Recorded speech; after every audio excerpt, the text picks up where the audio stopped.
He was U.S. Deputy Secretary of State from 2015 to 2017. With his decades of experience in national security and foreign policy, he's a prospect for Biden's Secretary of State.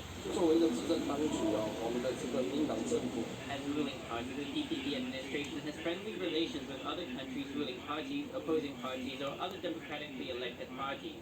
That is a very normal thing. 我们前面要好要做了。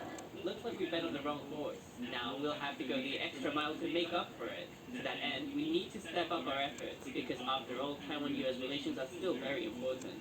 The KMT says the Tsai administration must repair its frayed relationship with the U.S. Democrats.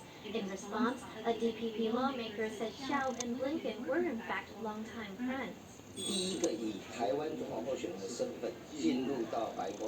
In 2015, Tsai Ing-wen was the first Taiwan presidential candidate to enter the White House. At the time, it was Xiao Bi-khim who accompanied her, and the person who received them was Blinken.